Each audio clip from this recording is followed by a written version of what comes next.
En la boda de mi hermano, me indicaron que me ubicara cerca de la pared para no estropear las fotos familiares.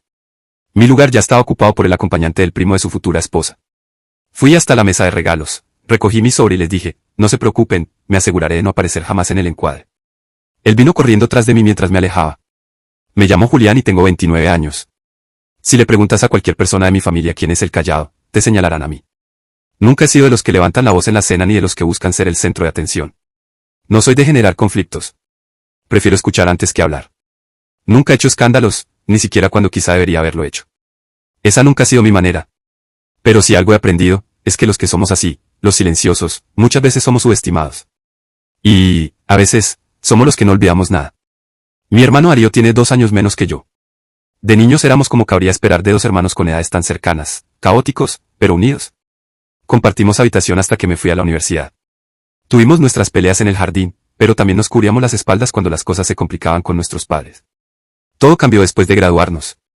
Darío se metió en el mundo de las ventas, muy pendiente de su imagen, trajes a medida, un BMW alquilado y una cuenta de redes sociales llena de selfies en el gimnasio y frases motivacionales que yo ni siquiera seguía.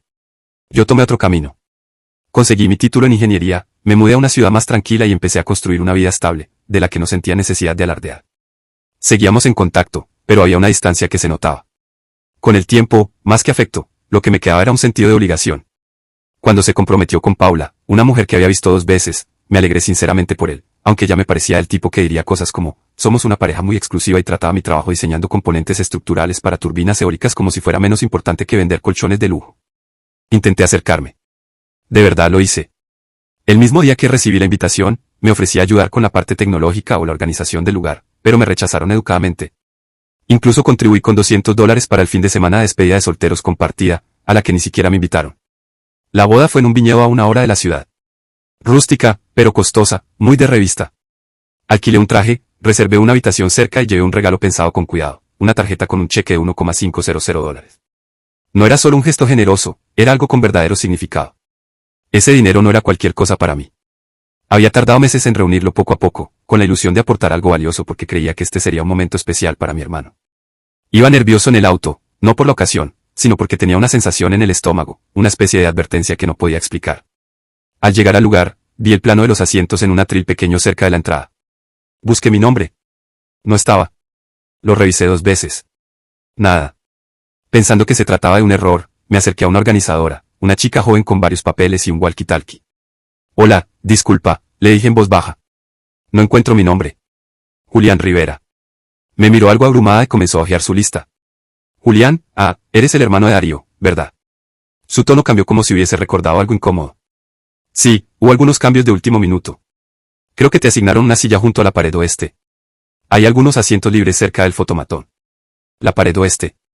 Me quedé paralizado. Eso ni siquiera era una mesa. Estaba cerca de los parlantes, donde apilaron sillas plegables como si las hubieran agregado a última hora. Pensando que seguía siendo un malentendido, fui a mirar. Entonces lo vi. La única silla que se suponía debía ser mía tenía una tarjeta, pero no con mi nombre. Decía Tatiana, prima. No tenía idea de quién era Tatiana, pero allí estaba, con una copa de champán, charlando entre risas con personas que apenas conocía. Tratando de mantener la calma, fui con mi madre, que acomodaba la solapa del saco de mi padre. Oye, le dije tratando de sonar tranquilo, ¿sabes qué pasó con los asientos? Ni siquiera levantó la vista. Sí. La familia de Paula vino más numerosa de lo previsto y como viajaron desde lejos, no quisimos moverlos. Puedes quedarte cerca de la pared para la ceremonia. Igual verás todo. La pared, repetí sin alzar mucho la voz. Mi padre me lanzó una mirada como si yo fuera el problemático. No es para tanto, dijo mi madre, saludándome con la mano. No vayas a salir con mala cara en las fotos. No estaba haciendo mala cara. Estaba en shock. Y entonces llegó el golpe final. La voz aguda y entusiasta de Paula resonó a mis espaldas. Genial, encontraste sitio. Ni siquiera esperó mi respuesta. Solo intentamos que las fotos familiares se vean ordenadas, ya sabes. No sé qué expresión puse, pero debió decir más que 1000 palabras, porque agregó rápido, no es nada personal. Igual vas a salir en las fotos de la recepción, te lo prometo. Asentí con los labios apretados. Ella se alejó con su grupo de damas, todas impecables. Hay una forma de humillación que no necesita gritos ni lágrimas. Solo un dolor lento y hueco en el pecho al darte cuenta de que no eres bienvenido en el lugar donde deberías sentirte en casa. Me quedé inmóvil por un instante hasta que mi vista se deslizó hacia la mesa de regalos. Una superficie cubierta con lino blanco, cerca de la torta, repleta de cajas envueltas y sobres elegantes. El mío era fácil de identificar, color plata mate, hecho a mano, con una cinta sutil y un sobre que había sellado con esmero. Dentro, una nota donde le decía a Darío cuán orgulloso estaba de él y cómo esperaba que ese dinero ayudara en su nuevo comienzo. No lo dudé. Caminé directo, me agaché y lo tomé. Nadie me detuvo. Al principio nadie se dio cuenta, hasta que alguien, quizá un padrino, gritó: «Oye, Julián, ¿a dónde vas?». No me detuve. Solo giré un poco, levanté el sobre y dije: «No se preocupen. Me quedaré fuera del encuadre para siempre». Ya estaba por salir cuando escuché la voz de Darío a mis espaldas. «Julián, espera». Me detuve, pero no volteé. Estaba junto a las puertas dobles que llevaban al estacionamiento de grava. Una mano en la manija de bronce y la otra aferrando el sobre como si fuera lo único que me mantenía firme. «Julián», repitió, ya más cerca. Escuché sus zapatos sobre el piso. «Vamos, hermano. No hagas esto. No es tan grave». Me giré lento. Lo miré como no lo había hecho en años. Estaba allí, en su smoking de marca, la copa de champán a medio llenar en la mano izquierda. Parecía confundido, como si yo estuviera exagerando, como si no acabara de relegarme a una silla plegable por el fotomatón porque una prima de Paula trajo un invitado extra. «No es para tanto», repetí en voz baja. «Solo son asientos, hermano», dijo encogiéndose de hombros y bajando la voz para que nadie lo oyera. «No es como si te hubiéramos echado. La familia de Paula viajaron desde Portugal. Tuvimos que hacer espacio». Solté una risa seca. «Ah, claro.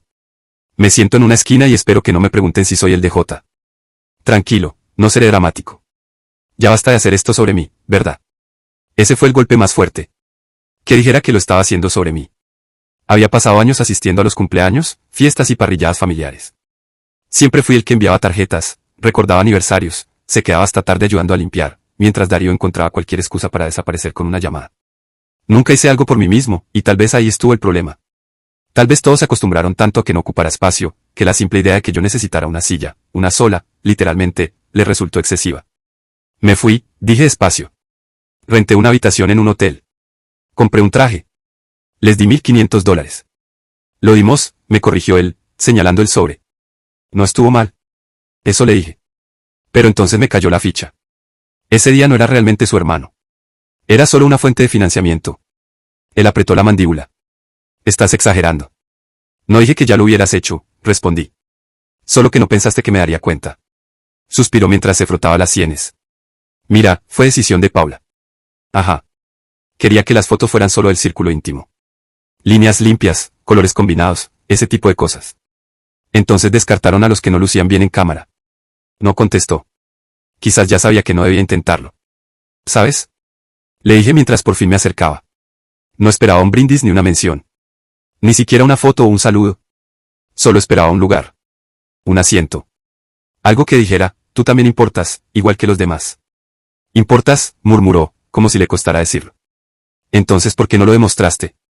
Sus ojos recorrieron el salón. Los invitados ya miraban abiertamente. El fotógrafo había detenido el disparo. El DJ bajó el volumen. A él le incomodaba toda esta tensión. Se le notaba en la cara. Él quería un día perfecto, prolijo, ideal para redes sociales. Y ahora ya no lo era. No porque yo hiciera un escándalo, sino porque me negué a desaparecer en silencio. «Si es por dinero, no es eso». «No se trata del dinero», lo interrumpí. «Se trata de respeto. Y hoy me dejaste claro lo poco que valgo para ti». Abrió la boca como si fuera a replicar, pero no salió nada. Solo un suspiro frustrado. «Me voy», dije, ajustando el sobre en mi mano. «Pero tranquilo, me aseguraré de que las fotos sean perfectas. No habrá un hermano incómodo arruinando la simetría». Me fui antes de darle oportunidad de responder. El sonido de la grava bajo mis zapatos me acompañó hasta el coche. No lloré. Solo me senté al volante por unos minutos, observando cómo el viñedo se alejaba en el espejo retrovisor. Se sentía como salir de una película en la que no me habían dado ni un papel secundario. Solo fui un extra que se acercó demasiado a la cámara. Ya en el hotel, me quité el traje, hice la maleta y abrí el sobre que había recogido. Dentro estaba la nota que había escrito yo mismo, esa donde decía que estaba orgulloso de él y que esperaba que el dinero les ayudara a comenzar una nueva etapa. La leí una vez y luego la rompí por la mitad. Después apagué el teléfono. No duró mucho apagado. Una hora después, al encenderlo, ya tenía 6 llamadas perdidas de Darío y de mi madre, además de varios mensajes cada vez más ansiosos. El último era de Paula. Solo decía: «Hoy arruinaste todo». Y en ese instante, la culpa desapareció. Esa frase, tan cuidadosamente construida como su pequeña fantasía fotogénica, me hizo comprender algo importante: no arruiné nada. Solo dejé al descubierto lo que era. Y eso no fue el final. Ni de cerca. A la mañana siguiente, dejé el hotel antes del amanecer. El recepcionista apenas levantó la vista cuando le entregué la tarjeta de la habitación, lo cual agradecí. No tenía ánimo para charlas triviales. Agarré un croissant duro de la barra de desayuno, lo lancé al asiento del acompañante y salí de ese pueblo de vinos como si me debiera dinero. Al llegar a mi apartamento, ya sumaban 11 llamadas perdidas y 2 mensajes de voz que no tenía intención de escuchar. El tono de los mensajes de mi madre había cambiado por completo. Pasó de "no deberías haberte ido, llama a tu hermano, está destrozado", a uno que me hizo reír. A veces, la familia implica sacrificios, Julián. Sacrificios. Me senté en el sofá, aún con los jeans del día anterior, leyendo esa frase una y otra vez. Parecía sacada de un imán barato de gasolinera. ¿Qué había sacrificado Darío, exactamente? Tendría sus fotos impecables, en perfecta sintonía con su marca personal. Su novia seguiría publicándolas con pies de foto como bendecidos o comienza nuestro cuento de hadas. Seguiría teniendo la experiencia pulida que deseaba. Solo que sin un hermano que desentonara con la paleta de colores. Y la verdad es que los sacrificios ya los había hecho yo. Solo que nunca los vieron. Durante el último año y medio, estuve apoyando en silencio a Darío con su emprendimiento, una empresa de importación de colchones que, sinceramente, iba en picada. No era algo que muchos supieran, pero cuando la lanzó, me llamó en plena crisis pidiéndome que firmara un préstamo. No era para una casa ni un auto, sino para un contrato de almacén e inventario. No pedí nada a cambio. Era mi hermano. Pensé que si triunfaba, ganábamos todos. Y si fallaba, al menos lo había intentado. Tal vez una parte de mí también esperaba que esa ayuda me hiciera ver como algo más que el confiable Julián. Nunca se lo conté a nuestros padres. Ni a mis amigos.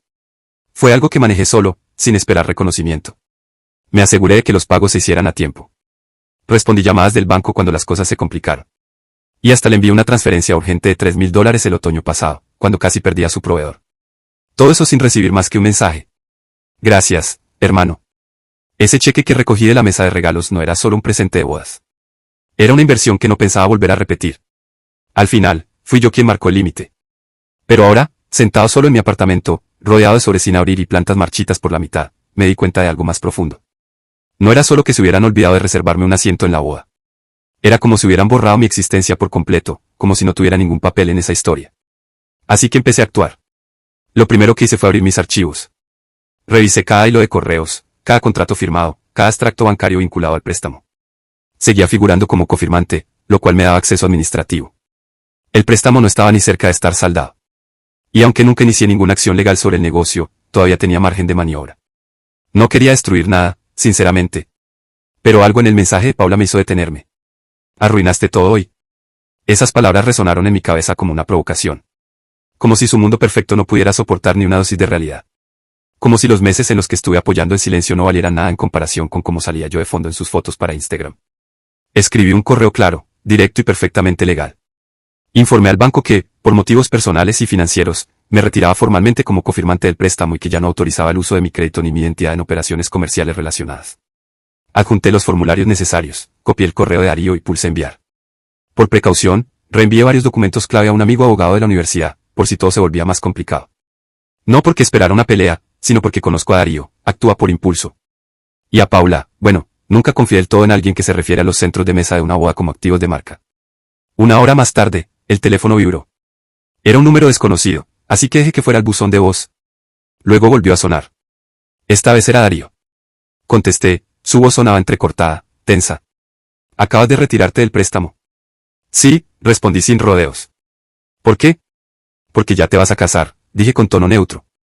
Es momento de que te hagas cargo tú solo. Hubo un silencio. Luego habló otra vez. Julián, vamos, este no es el momento de ser mezquino. Pude notar la frustración en su voz. Esa molestia contenida de quien todavía cree que es el sensato en la conversación, que piensa que esto no es más que una rabieta mía, que ya se me pasará, como cualquiera de sus cuentas impagas. Esto no es mezquindad, repliqué con calma. Es lo justo, y no es solo por una silla. Entonces, es por una constante. La silla fue solo la gota que colmó el vaso. Suspiró fuerte del otro lado. Está bien, hablemos. Ven, podemos arreglarlo. ¿Te refieres a decidir dónde me ibas a sentar, como decirle a todo el mundo que no importaba lo suficiente como para salir en las fotos, o a dejar que tu flamante esposa me tratara como si fuera una molestia? No respondió. Silencio total. Ni siquiera me preguntaste si estaba bien cuando me fui, agregué. Llamas ahora porque de pronto hay algo que necesitas de mí. Pausa. Luego, con un tono más bajo. Entonces esto es definitivo. ¿Ya terminaste? No lo sé, le respondí con sinceridad. Eso depende de ti. Colgué. No sentí victoria. Tampoco satisfacción. Lo único que sentí fue un agotamiento profundo. Como si acabara de limpiar un desastre que ni siquiera había causado yo, pero que sí me habían dejado a mí para resolver. Un caos que se había gestado durante años, hecho de pequeñas traiciones silenciosas, desprecios pasados por alto, comentarios que nadie creyó que yo recordara. Lo que aún no sabía era que Darío no sería el único afectado por lo que acababa de hacer. El efecto dominó ya había comenzado.